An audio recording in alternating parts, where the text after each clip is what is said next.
Alrighty, guys. Well, Moon Knight is a character that seems like he's been utterly forgotten in the MCU, and that is along with a lot of other characters. Let's be honest. The Eternals, where are they? She-Hulk, where is she? Scar, well, maybe we don't need to talk about Scar. But a lot of characters in the MCU, especially in the television side, seem like they've been forgotten about because, well, the MCU has been going through its own turmoils and struggles and upheavals and really a reimagining of how they look at television shows, hopefully for the better, right? We'll talk about Daredevil Born Again Season 2 and how that strategy is shifting to yearly television shows. But, in terms of the original wave of television that the MCU was producing, we had the first wave, right? This is pre-Endgame. They were planning out WandaVision and Loki and Falcon and the Winter Soldier and Hawkeye. That's the first wave, right? And then the second wave, you get your She-Hulks and Moon Knights and Miss Marvels and I think Ironhearts and Secret Invasions and Agatha All-Alongs. I think we're really part of that second wave of let's just content. Look, I mean, sometimes it works. Agatha All-Along, I think, was good.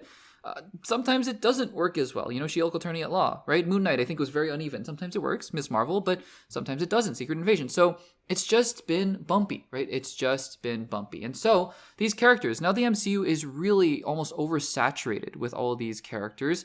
And it makes you wonder because, look, I think Moon Knight, if you want to go watch my rewatch video of Moon Knight, when I talk about the season after having rewatched it recently, I enjoyed it. I enjoyed a lot of concepts in it. But the execution, especially towards the end, was quite sloppy, in my opinion. So Moon Knight is a character, though, where you have Oscar Isaac, who is an Oscar caliber, no pun intended, Oscar caliber actor. He is so good, so good in everything he's done, even in X-Men Apocalypse. I mean, that makeup and the prosthetics and the costume, I think, is terrible, but I think he still did about as good of a job as he could have in X-Men Apocalypse. And so I would love to see him back in the MCU. And I think that a Midnight Suns movie is really what I've been clamoring for. Because, look, if you're going to have all these disparate characters, start tying them together, like Thunderbolts. Great idea, tying together Taskmaster and Ghost and John Walker and, Yelena, all these different characters. It's great. That's a great idea. Let's do the same with Midnight Suns. You got your Avengers coming back. Let's start to at least get some cohesiveness, going forward. Multiverse Saga doesn't have to be good, but let's just make it better going into the Mutant Saga. Anyways, all that aside. Brad Winterbaum, who has been doing a lot of press in terms of talking about the future of the MCU and talking about what's going on after Daredevil Born Again Season 1 as he's promoting it. Brad Winterbaum is the head of Marvel's television and streaming divisions, has been doing interviews, like I said, and he gave this quote about Moon Knight and Moon Knight Season 2, which I think is disappointing on the one hand, but also intriguing on the other hand. So he says, and I'm going to read this quote out here. It's not super long, and then we'll talk about it. So he says, quote, "So I think Marvel television has happened in waves, and I think Moon Knight happened in a wave of shows that were going to establish characters that would fit or would tie into the future. And moving forward, our priorities have shifted. We're making shows that can exist as annual releases." We'll talk about that more a little bit later with Daredevil Born Again. Quote, "More like television. I would love to see a Moon Knight Season 2, but there are plans for Moon Knight down the road." So, according to Brad Winterbaum, who, again, I've said this before, right? When you have a Chris Evans or an Andrew Garfield saying, no, I'm not going to be in Avengers Doomsday. No, I'm not going to be in, Spider-Man No Way Home. You don't really, I don't take that at face value because, again, these actors can lie. There's nothing stopping them from lying to the press about this.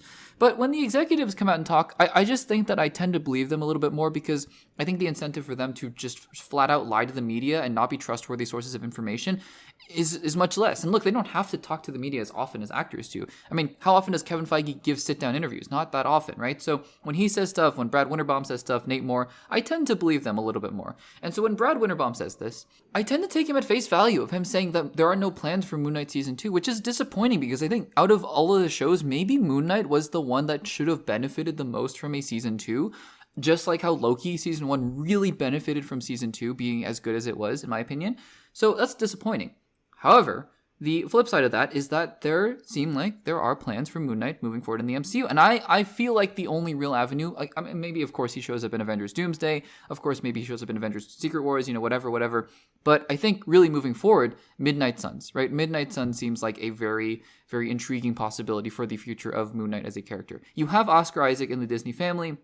He did Star Wars. I don't know if he enjoyed it very much. I don't think many of those main actors really had the best time with the sequel trilogy, filming it and whatnot. But you have him, with Moon Knight, he was willing to do it. He seemed like he gave it his all, and he's someone who gives it his all no matter what franchise he's in. Dune, Star Wars, X-Men, even Beyond the Spider-Verse, right? Or Across the Spider-Verse and presumably Beyond the Spider-Verse. So I think that, having him really connected to that Disney family, but also saying that there are plans for him gets me excited because hopefully we'll get to see him again in a team-up movie if that's what the insinuation is, or as part of the Avengers or whatnot, because I think that it would be a real shame to just have one season of Moon Knight just randomly floating around in the MCU's history and never see him again. So guys, what do you think about this? Do you think we'll get a Moon Knight season 2 eventually? I think eventually we might. And where do you think he'll pop up next? Doomsday, Secret Wars, or Midnight Suns? Let me know in the comments down below.